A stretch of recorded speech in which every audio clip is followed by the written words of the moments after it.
Vamos, irmãos, hoje é um dia diferente na nossa liturgia do calendário cristão. É um dia que nós celebramos o domingo da Trindade e acho que isso é um assunto necessário e urgente para a cristandade hoje. Mais do que nunca nós precisamos reconhecer aquele a quem nós professamos, aquele a quem nós proclamamos, aquele a quem nós dirigimos toda a nossa fé, que é o alvo da nossa esperança, aquele que a gente deveria, teoricamente, no mundo ideal, colocar toda a nossa confiança e toda a nossa existência. O mundo sabe quem é Deus e professa vários deuses. Nas quarta-feiras nós estamos estudando aqui o credo como sendo uma profissão de fé meditada e vivida. A gente professa aqui durante os cultos, nossa profissão de fé, o credo. Hoje, nos últimos domingos, tem sido o credo niceno, constantinopolitano, mas na essência o credo apostólico. Essa é a fé da igreja, a fé que os apóstolos deixaram para a gente, um Deus triuno, um Deus que não é qualquer Deus, um Deus em três pessoas, mas um Deus que está ao mesmo tempo santo, separado na eternidade, mas que se envolve com esse mundo, nessa dimensão material em que a gente vive. É um Deus que está presente por meio do Espírito Santo, nos capacitando e nos empoderando para cumprir a sua missão. Portanto, faz parte do nosso ser, igreja, da nossa vida, da nossa identidade, essa vida missional de emissão da proclamação desse Deus e o que Ele está fazendo e o seu desejo para esse mundo perdido, o mundo caído, o mundo em que o pecado faz parte dessa existência, esse mundo que está amaldiçoado pelo pecado e pela morte. Então, nosso papel como igreja missionária, uma igreja que nasceu a partir do derramado do Espírito Santo, como a gente celebrou nos últimos domingos, domingo do Pentecostes, domingo da Trindade, hoje é o domingo da Trindade, o domingo da Ascensão e o domingo agora da Trindade. Esse Deus que se envolve com a sua criação, envia Jesus, sendo Deus humano encarnado, mas esse Jesus, ele ascende aos céus para a sua morada celeste e eterna e deixa a sua presença, o Espírito Santo, para a sua igreja, para que a sua igreja persevere até o final dos séculos, proclamando o Evangelho do Senhor nos quatro cantos desse mundo. Esse domingo da Trindade é importante para forjar a nossa identidade cristã. Domingo passado, no domingo Pentecostes, eu estive em outra igreja visitando, a igreja ortodoxa siriana no Brasil, uma missão da igreja ortodoxa siriana, e é muito lindo, gente, assim, a expressão de fé dos ortodoxos, como que a liturgia deles assim ensina mais ainda a nossa relação com o eterno. E eu estava mostrando para a Tati, antes de começar lá a missa deles, o púlpito, o altar deles fica tampado por uma cortina que tem um monte de estrelas. E assim, a gente está vendo ali uma representação dos céus, né? Então a igreja, quando está reunida, cultuando, ela entra numa dimensão celeste, unida a todos os santos que adoram e os anjos que estão adorando o altar de Deus. E aí, quando a missa começa, abre a cortina, o que tem lá por trás da cortina? O altar, gente. Corpo e sangue de Jesus entronizado num lugar mais alto, né? Então os céus são abertos para revelar o quê? O trono de Deus e a glória de Deus. E aí o culto acontece a partir dessa realidade, de que Deus que está na eternidade, entronizado, mas não é qualquer Deus, é Deus Jesus, que foi morto, crucificado, derramou o seu sangue, se envolve com a gente hoje. Um Deus que está fora desse tempo e espaço, invade o tempo e espaço e continua invadindo até o nosso último dia, ou até o dia que Ele voltar para buscar a sua igreja, até o dia que Ele voltar para trazer a redenção final dos nossos dias. Amém? Então, assim, para começar o nosso culto hoje, o nosso sermão, queria começar fazendo um convite. Às quartas-feiras, vem estudar o credo. A gente está estudando sobre a nossa crença no Deus triuno, na Trindade. Nós já falamos sobre a presença do Espírito Santo, sobre o Senhor Jesus Cristo, falamos sobre Deus, e vai continuar durante alguns encontros aí na quarta-feira, tá bom? E é importante a gente ver como tem sido a dinâmica do estudo do credo na quarta-feira, porque a gente começou não estudando o Pai, que é o primeiro elemento da Trindade, o primeiro estudado da Trindade que a gente professa. A gente começa estudando o Espírito, porque é por meio do Espírito Santo que nós podemos conhecer Jesus, e Jesus nos convida a receber Deus como nosso Pai. E faz diferença para a nossa vida, para a nossa fé. Então, a partir do Espírito Santo, que foi o domingo de Pentecostes no domingo passado, a igreja recebe poder para cumprir a missão de Deus no mundo, e a igreja responde a esse chamado missional. E eu gostaria de citar mais uma vez Charles Spurgeon, que eu sempre falo, né? Todo cristão, ou ele é um missionário, ou ele é um impostor. Quem é você na missão de Deus? O Espírito Santo nos alcança, ele vem sobre nós para nos inspirar a ser missionários, e não para viver uma vida opulenta, cheia de ostracismo, ou cheio de fuga da realidade, como se quem fosse alcançado pelo Espírito Santo não pudesse sofrer, não pudesse passar dificuldades. Pelo contrário, é pelo poder do Espírito Santo que nós vamos ao mundo, e enfrentamos as dores do mundo, e superamos pelo poder do Senhor Jesus Cristo, pela graça de Deus derramada sobre nós, é que nós podemos enfrentar as dores desse mundo. Porque esse mundo, gente, é um mundo que está amaldiçoado pelo pecado, pela morte e tantas outras coisas ruins. Se a gente não tivesse a graça de Deus sobre nós, para ter um olhar adequado para essa realidade, a única coisa que viria ao nosso coração seria desespero. Porque um olhar humano, simples para essa realidade, vai mostrar que não tem jeito, não tem solução. Por mais que a gente empenhe nossas forças para melhorar, só piora. E é nesse sentido que o texto de hoje, Isaías, capítulo 6, do versículo 1 ao 8, vai mostrar uma experiência celeste na vida do profeta Isaías. É a partir de uma visão celeste que reordena a vida dele, é que ele vai poder viver a missão de Deus. É a partir de uma experiência da presença de Deus que mudou a vida dele ordinária, como ele vivia a sua vida com o seu país, com as suas políticas, com as suas economias, com as políticas mundiais, é que ele tem a vida reordenada para poder se enxergar adequadamente, para poder enxergar Deus adequadamente e para poder enxergar o mundo à sua volta adequadamente. E aí sim, ser a voz de Deus como profeta nesse mundo. E é por isso que uma vida missional está intimamente ligada com uma vida profética. E ser profeta não é só ser profeta que você começa a profetizar a partir de um carisma do Espírito Santo. Ser profeta é ser agente de Deus, ser a voz de Deus para denunciar os erros e os pecados desse mundo. Mas não só para denunciar, porque quem faz acusação só acusa é Satanás. O nosso papel não é ser o papel de Satanás aqui, né? O nosso papel é ser o papel de Deus. É que além dos erros denunciados, de uma mudança que deve ser proposta, nós oferecemos também a esperança da consolação e da vida nova que existe em Deus, no seu projeto e na sua esperança final na eternidade. A experiência transcendental de uma visão, que é essa experiência de Isaías, concebe também uma visão apropriada para a gente poder viver a nossa vida em Deus, quem nós somos e o mundo à nossa volta. E eu queria começar com uma grande pergunta: quem é Deus para você? Porque se a visão acerca de Deus vai mudar quem nós somos, ou vai moldar a expressão de o que nós somos, como nós vivemos a nossa vida diária, eu queria perguntar para você: quem é Deus para você? E essa é a pergunta de R$1 milhão, né? Quem é Deus? Será que você estaria pronto para responder adequadamente quem é Deus? Será que a sua visão sobre Deus está sendo uma visão correta? Olha o mundo à sua volta, e o que essa sua crença no Deus triuno, a qual nós professamos, tem alcançado esse mundo? Como a maneira de você enxergar Deus tem moldado ou mudado o mundo à sua volta, alcançado as pessoas com quem você convive, tem alcançado os recursos que Deus tem disponibilizado perto de você, como que você tem empenhado os talentos que o Senhor te concedeu, os dons, como que a graça de Deus tem transformado a sua vida de um deserto para um rio que flui águas vivas. Ou você nunca se enxergou desse jeito? Ou você nunca pensou que a sua visão sobre Deus te chamaria para essa responsabilidade? Talvez você precisa viver uma experiência de Isaías, de se encontrar com Deus e ter toda a sua visão mudada de uma vez por todas.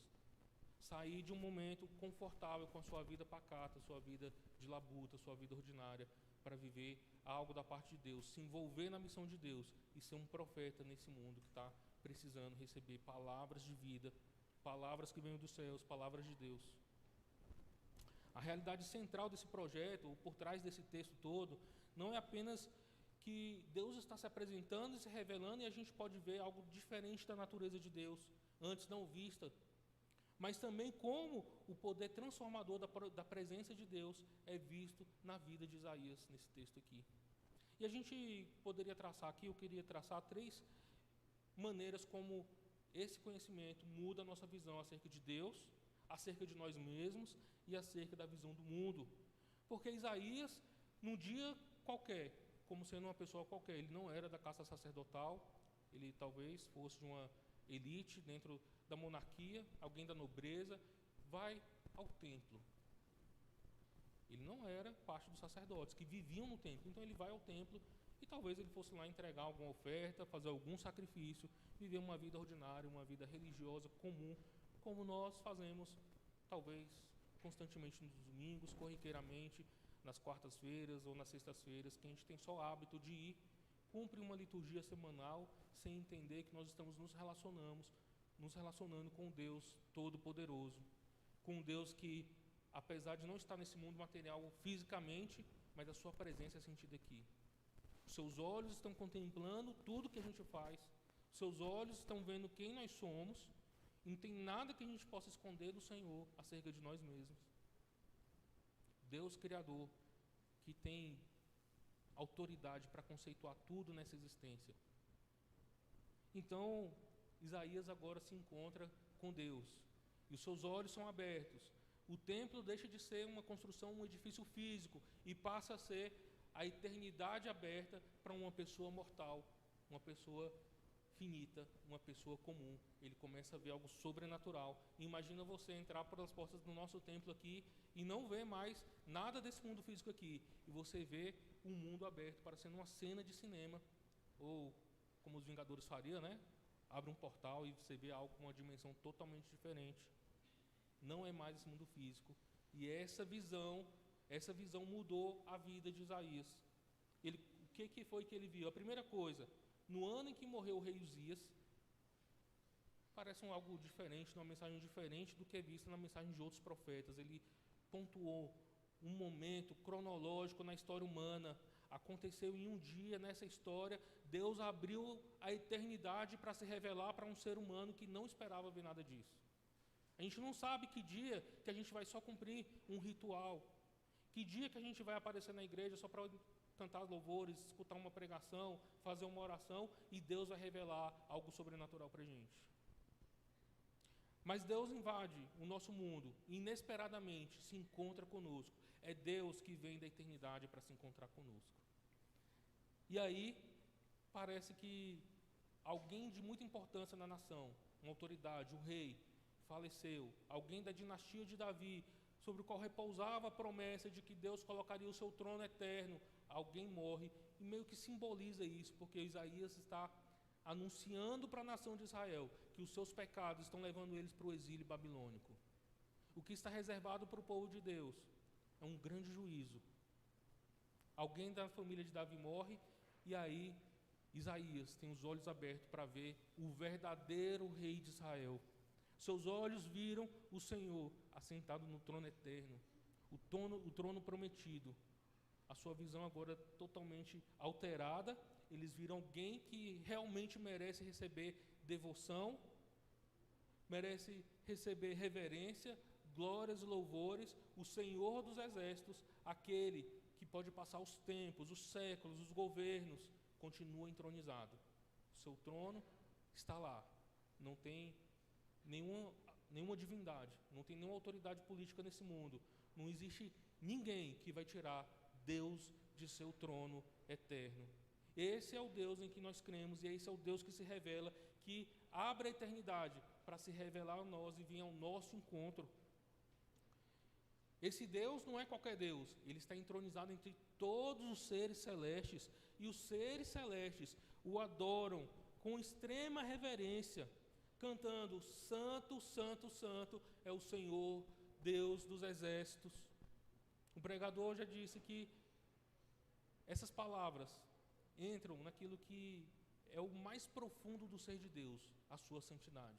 A Bíblia, quando repete palavras assim, Santo, Santo, Santo, querem dar ênfase em algum atributo, e esse é o atributo de Deus. Deus, ele não é só santo, ele é santo, santo, santo, e nenhum outro atributo de Deus vai ser tão enfatizado como esse. A gente nunca vai escutar falando que Deus é amor, amor, amor. Deus é justiça, justiça, justiça. Mas Deus é santo, santo, santo. E isso é proclamado na voz dos anjos na eternidade. E esses anjos, em toda a sua reverência, cobrem o seu rosto diante da presença inefável de Deus. Lembram da experiência de Moisés no Monte Sinai? Que Deus fala: Moisés, ninguém pode me ver, porque se me ver, não pode continuar vivo. Nenhum ser mortal. E essa expressão, essa visão que Isaías está experimentando, lógico, ele está aqui nessa realidade, Deus está lá na eternidade, ele só abre esse mundo para que possa ver algo que está acontecendo lá. Ele não está vendo Deus fisicamente na sua presença, ele não foi levado à dimensão eterna. Mas então ele vê Deus sendo entronizado, esse Deus eterno, poderoso, do qual Isaías, o texto de Isaías, lá no final vai falar assim: quem é como o Senhor, incomparável? Os deuses desse mundo são feitos de madeira, de pedra, não ouvem, não veem, não falam, as suas pernas não caminham, precisam ser carregados, mas o nosso Deus está entronizado na eternidade e os anjos clamam o seu nome, cantando e louvando: santo, santo, santo. Toda a terra está cheia da sua glória. E apesar de Deus estar na eternidade, esse mundo material está cheio da glória do Senhor, porque nem a eternidade, nem esse mundo pode conter o ser de Deus, quem Deus é em toda a sua infinitude. Portanto, Isaías agora tem uma visão acerca de um Deus que ele só ouvia falar, de um Deus que ele aprendeu como legado da sua família, da sua cultura, da sua nação, uma história bem distante de que ele soube que um dia Javé se manifestou para Moisés, libertou o seu povo do cativeiro, da escravidão dos egípcios, que andou com eles no deserto, entregou as tábuas, e aí então formou uma grande nação, Israel. Mas aquele momento ali de Isaías, Israel se tornou uma nação corrupta, idólatra, dinheiro estava fluindo entre a nação. Talvez a nação não tenha vivido um período de tanta fartura, de tanto poder econômico, poder bélico. Eles tinham acabado de ver o reino do norte, Israel, ser derrotado pela Síria. A Síria agora estava em declínio e, portanto, Israel agora estava em ascensão. As pessoas estavam confiando na sua cultura, confiando no seu dinheiro, confiando nas suas armas e deixando Deus como sendo um folclore bem distante, confiando na diplomacia de outros países, confiando em tantas outras coisas, confiando em si mesmos, menos confiando no Deus Todo-Poderoso. Uma nação que deveria ser uma nação onde Deus, Javé, era o Deus único, agora tem vários ídolos. Se você continuar lendo o texto aqui que a gente propôs hoje, né, o lecionário propôs hoje para a gente, as primeiras palavras do profeta Isaías, é Deus falando: fala para eles, mas eles não vão ouvir. Fala para eles, mas eles não vão compreender, porque esse povo agora mais parece os seus ídolos, que não falam, que não ouvem, nem se movimentam. Você é aquilo que você crê, né? Como é o livro do Joseph Smith. Meus irmãos,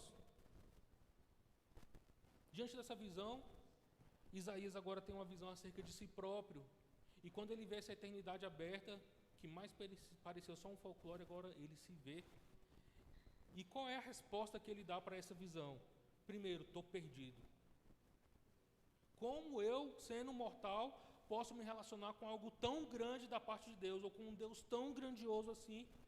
Esse Deus que os anjos estão clamando: santo, santo, santo, agora se apresentou para mim, uma pessoa impura, uma pessoa que não é santa, uma pessoa que está vivendo nesse mundo confiando em si mesmo, confiando na política, confiando no dinheiro, confiando na cultura ao seu redor.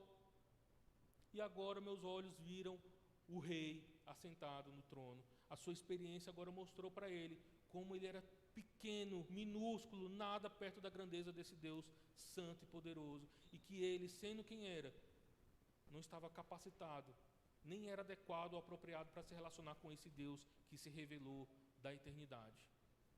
Essa visão produz em Isaías um espanto tremendo, porque agora ele se viu como ele deveria se ver. E talvez essa visão deveria nos alcançar, para que a gente se veja como Isaías se percebeu. Nós não somos nada. Diante da grandeza desse Deus tão poderoso, nós não podemos nada. E como que nós podemos recusar a vontade desse Deus, muitas vezes? Como nós podemos desobedecer os mandamentos desse Deus, como nós fazemos constantemente? Como nós podemos deixar de confiar nesse Deus, como nós deixamos constantemente? E se você não se enxerga como Isaías se enxergou, talvez tenha um problema na sua visão, que precisa ser readequada, realinhada, porque nós não somos nada. A nossa vida, como a Bíblia fala, é um vapor. É como o vapor da relva, vem de manhã e já se vai.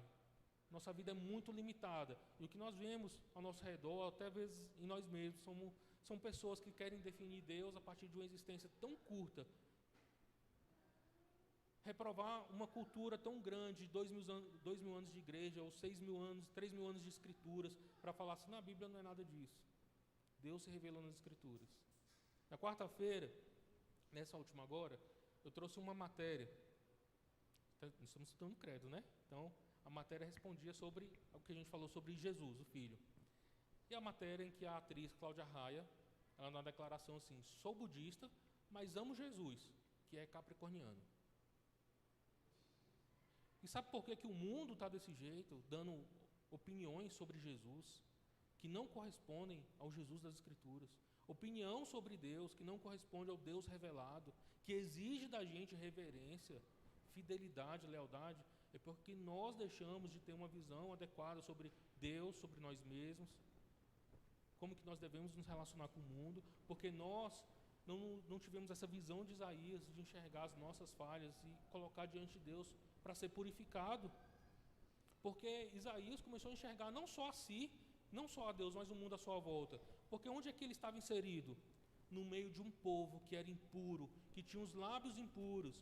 E não é só um povo que fala palavras feias, é um povo que professa com as suas atitudes uma fé mentirosa, porque fala que Javé é o Senhor, mas lá tem muitos outros senhores, que fala que Javé é o provedor, mas eles vão buscar na política mundial a provisão da sua segurança, dos seus alimentos, nos deuses das outras nações, um recurso para que tivessem melhores colheitas, que tivesse melhores condições de vida, uma vida social mentirosa, porque Isaías denuncia, você pode procurar, se não me engano é Isaías 58, que vai falar sobre o jejum, e o povo está fazendo o jejum, mas está negando justiça social, está negando socorro para a viúva, está negando socorro para os órfãos, e as pessoas estão jejuando e falando, Deus, por que o Senhor não escuta? A gente está fazendo aqui o nosso jejum. Aí Deus vai falar assim, eu vou falar para vocês por que eu não escuto. Porque vocês estão fazendo tudo errado. Não quero só um momento de fome, não. Eu quero vida, arrependimento, quero compromisso. E a partir disso a gente vai ver que a idolatria vai surgir de um mundo que é concebido equivocadamente. A divindade está aqui cuidando, sustentando esse mundo, e não é esse mundo. Deus se diferencia do mundo criado de Deus. As pessoas na antiguidade olhavam para o sol e falavam, Deus é um sol, então Deus sol, e eu preciso adorar o Deus sol se eu quiser ter boas colheitas, para que o sol vença as chuvas. Mas também o sol demais é problemático, então eu tenho que adorar o Deus da fertilidade, para dar fertilidade para o solo. E eles começavam a adorar vários deuses que se misturavam com a criação. Esse é o texto que a gente vai ver em Romanos 1, quando o apóstolo Paulo vai falar assim, que do céu desce toda a ira de Deus contra a impiedade e injustiça, porque os homens poderiam conhecer Deus só olhando para a criação, que Deus é quem sustenta essa criação, e não Deus é a criação. Mas os homens, dando continuidade ao seu jeito obstinado de viver, começaram a adorar as coisas criadas, deuses com cabeças de animais, de répteis, e começaram a fazer todo tipo de torpeza. Esse é o mundo que Isaías está convivendo, com as pessoas que deveriam ser o povo santo, o povo da aliança, mas estão vivendo como o povo gentil, um povo pagão, um povo idólatra. Mas também a gente vai ver que essa visão de Isaías vai realinhar as coisas. Porque não basta só saber que Deus é santo e que Deus tem ira contra o pecado, contra o mundo, que se opõe a ele, contra seus opositores. É que nessa experiência e nessa visão, Deus se revela um Deus de amor. um Deus que vai lá e purifica aquele que está impuro, um Deus que resolve a situação para que aquele que não pode agora possa se relacionar com Ele, aquele que não tem acesso à eternidade agora acesse a eternidade, porque no fim das coisas, Deus ama um povo que é rebelde. A visão acerca do mundo que Isaías está vivendo é que esse mundo, ou esse povo que foi amado agora se encontra um povo rebelado contra Deus. O povo que foi chamado como povo santo, agora é um povo idólatra, está mais impuro do que tudo.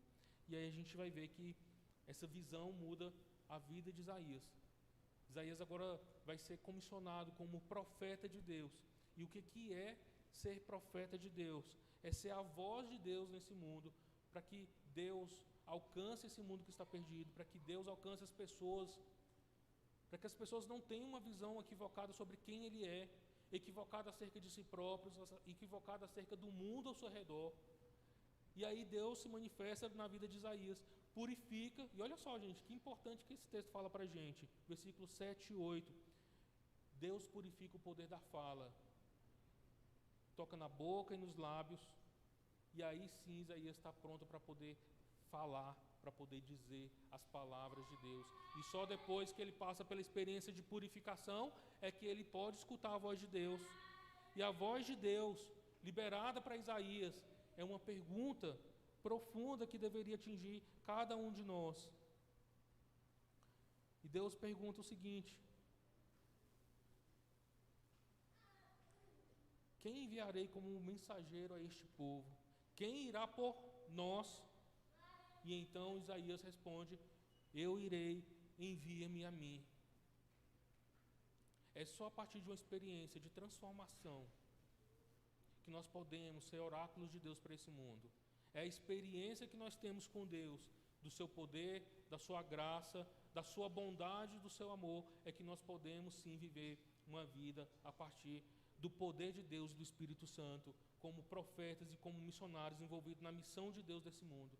Deus não quer só missionários que possam proferir palavras bonitas ou teorias vazias.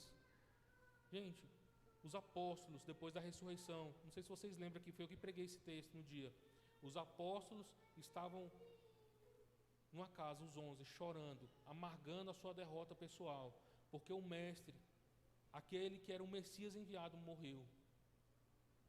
E aí Jesus aparece para eles e começa a curar a vida daqueles homens. Eles passaram pela experiência do arrependimento, porque eles abandonaram Jesus, traíram Jesus, negaram Jesus. Jesus expõe as Escrituras para eles, que é a palavra de Deus, e ressignifica todo o ministério deles. E a gente pode ver que a partir do livro de Atos, esses homens agora são testemunhas de Deus, proclamando o verdadeiro Evangelho. E as primeiras palavras do Evangelho são: arrependam-se, cada um, e seja batizado, para que recebam perdão dos seus pecados e sejam salvos. Esse é o papel profético e missional da igreja, empoderada pelo Espírito Santo. Deus se manifesta na vida de Isaías. Esse encontro produz uma nova visão, uma visão adequada acerca do mundo, acertada, readequada e realinhada acerca do mundo. Acerca de Deus, porque Deus agora se manifesta como um Deus todo-poderoso, santo, mas um Deus de amor, um Deus que vem da eternidade para se encontrar conosco, que purifica a gente de toda iniquidade, para que a gente possa se relacionar com Ele, mas também é um Deus que nos envia para ser a sua voz no mundo. Se essa é a visão de Deus oferecida a Isaías, e essas palavras devem trazer para a gente uma responsabilidade de vida, a percepção adequada de quem Deus é e o que Ele faz. Eu quero perguntar: qual é a sua resposta de vida diante disso tudo? Será que você está precisando viver uma experiência diferente com Deus, para conceber Deus verdadeiramente e apresentar esse Deus para um mundo que está precisando? Quantas crises do mundo à nossa volta, quantas crises a gente pode dar respostas diante do sofrimento e da dor desse mundo a partir do que nós cremos em Deus? Será que Deus, o Senhor, o Rei que está na eternidade, é o Senhor da sua vida e o Rei da sua vida, Ele comanda todo o seu ser? Essa graça que foi derramada é o reconhecimento na sua vida sobre quem Deus é, como que Deus purifica cada um de nós e nos capacita a ouvir a sua voz e nos relacionarmos com Ele. Porque se a gente abrir as páginas dos noticiários dessa semana, a gente vai ver que o mundo está de mal a pior.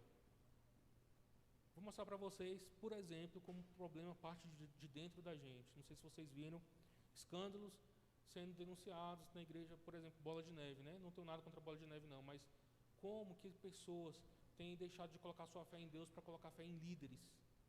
Isso não é exclusivo da Bola de Neve, é só porque apareceu nas notícias.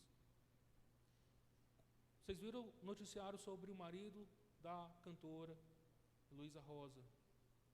E quanto tempo se passou em que as pessoas estão lá tentando provar algo que já foi condenado? Confiando mais em homens do que em Deus. Crianças são abusadas, pessoas são abusadas, não só fisicamente, sexualmente, mas um abuso de autoridade, de fé, porque Deus não é o Senhor. As pessoas estão colocando todo o senhorio na mão de pessoas mortais, falhas, que também precisam ser purificadas, e não no Deus Todo-Poderoso, Deus que deve comandar as nossas vidas.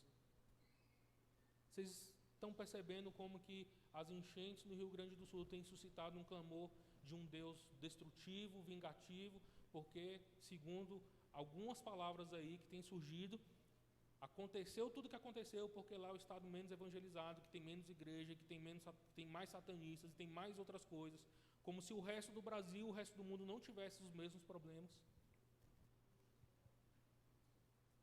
Será que a gente não está apresentando, ou a igreja, né? Vou botar a gente na igreja, está apresentando um Deus de forma equivocada, com uma visão equivocada acerca de Deus? Cadê o Deus que abre a eternidade, se apresenta, purifica e se relaciona?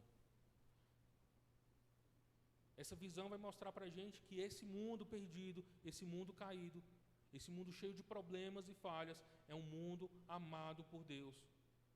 A outra leitura proposta para o domingo de hoje, domingo da Trindade, é um texto conhecido, eu deixei ele de fora proposital, porque é um texto tão pesado, tão carregado, que ele toma a cena. É o texto de Jesus com Nicodemos, e a gente vai lembrar João 3,16, porque Deus amou o mundo de tal maneira que enviou seu Filho, para que todo aquele que nele crê não pereça, mas tenha a vida eterna. E se essa é a realidade de um Deus revelado na eternidade para nós, por que nós cremos nos homens falhos? Por que nós cremos num Deus vingativo que destrói o mundo à nossa volta, porque lá tem pessoas que são satanistas? Por que em vez de destruição e morte, a nossa boca não tem falado da vida eterna e do amor de Deus derramado sobre o ser humano, oferecido a cada um de nós? Porque Deus não veio matar o mundo, João 3,17, mas Ele veio para que o mundo fosse salvo por Ele. Esse é o Deus revelado na eternidade, e o Deus ao qual nós devemos conhecer, nos relacionar e professar. Esse Deus chama a mim e chama você para ser os seus missionários, porque a mensagem de Deus para a sua criação é paz. O que Deus quer para o seu povo, para o povo que se encontra com Ele, se rende a esse Deus, é paz, é convivência com Deus Todo-Poderoso. Talvez a gente esteja vivendo como o profeta Isaías, confortável na nossa bolha, confortável com a situação do mundo ao nosso redor, até que as coisas vão de mal a pior conosco, ou perto da gente, ou com pessoas queridas com a gente. A gente se vê ignorante demais dentro da nossa bolha de impureza pessoal. E o que falta para a gente é uma experiência com Deus, acerca da visão de Deus, quem Ele é. Essa foi a pergunta que eu fiz no começo: quem é Deus para você? Será que você está compartilhando das incertezas desse mundo, que esse mundo sabe que tem um Deus, mas não quer assumir Deus Todo-Poderoso como seu Deus? Que sabe que existe um Jesus, mas só quer parte do que Jesus promoveu e não o seu senhorio, como a grande atriz Cláudia Raia, dizer que Jesus é capricorniano. Gente, isso é pesado, porque vai confundir Deus com a sua criação. É como dizer que os astros dão sentido para a vida de Jesus, que Ele só fez isso porque os astros estavam alinhados lá com alguma coisa. Jesus criou os astros. Por meio dele, por ele, foram feitas todas as coisas. E talvez essas pessoas só falem isso. Eu não posso cobrar da Cláudia Raia um conhecimento que ela não deveria ter. Ela não tem parte com Deus e com a nossa fé. Nós temos. E Como ela vai saber se não tem quem vá? Se a gente não tem proferido essas palavras e revelado o Deus da Trindade, o Deus triuno, Deus eterno, santo e poderoso, mas um Deus que se faz homem como um de nós, vive a nossa realidade, as nossas limitações, vive as nossas fraquezas e fragilidades, mas continua sendo Deus santo e eterno. Ascende aos céus, mas continua operando conosco, empoderando a nossa vida para cumprir a missão de Deus. E, portanto, se você não está envolvido na missão de Deus, você não passa de um impostor. E Deus está te chamando para ser um grande missionário, alguém que consegue enxergar o mundo à sua volta, se enxergar Deus corretamente. Eu quero orar por você. Você está aqui presente, você de casa, feche os seus olhos. Pai querido, nós estamos aqui, Senhor, conscientes do que a Tua Palavra nos disse e da responsabilidade ao qual fomos chamados, ó Deus. E é por isso, Senhor, que nós te pedimos. Toca, Senhor, no nosso ser e nos purifica, Senhor. Realinha, Pai amado, a nossa visão, para que a gente possa viver essa realidade profética, como o Senhor assim tem comissionado o Teu povo e a Tua igreja. Para que a gente possa compreender o mundo à nossa volta corretamente, Senhor. Compreender que esse mundo, apesar das suas dores e das suas maldições, não está relegado ao seu fracasso, mas é alvo do Teu amor, Senhor, transformador. E que nós somos agentes desse amor, agentes dessa missão, dessa transformação. Por isso, Pai amado, usa a Tua igreja, Senhor. Usa cada um de nós, ó Pai amado. Transforma todo o nosso ser, nossos entendimentos, as nossas palavras, as nossas emoções, como nós temos concebido, quem nós somos. Porque, Deus, por vezes, nosso coração está obstinado demais para reconhecer que nós somos inteiramente dependentes do Senhor. Nosso coração está orgulhoso demais para entender que sem o Senhor nós não somos nada, Deus. Por isso, Pai amado, visita cada coração. Coloca ali, Pai amado, o Teu trono eterno. Que o Senhor seja o Rei. Que o Senhor seja de fato o Senhor da vida de todo cristão, de todo aquele que confessa o Teu santo nome, Pai. A fim de que a gente possa ter os nossos lábios transformados. A fim de que nós possamos ter os nossos lábios, ó Pai amado, transbordantes da Tua mensagem, do Teu louvor, em nome de Jesus. Amém? Eu queria, antes de finalizar essa mensagem, ler com vocês o Salmo 29. O Salmo 29 é uma visão profética de alguém que não teve experiência de Isaías, viveu muito antes de Isaías, mas pôde, pela fé, compreender quem Deus é. É o rei Davi, que agiu como profeta, trazendo essa bela profecia de quem Deus é e como Deus se relaciona com o seu povo. E o Salmo diz assim, Salmo 29.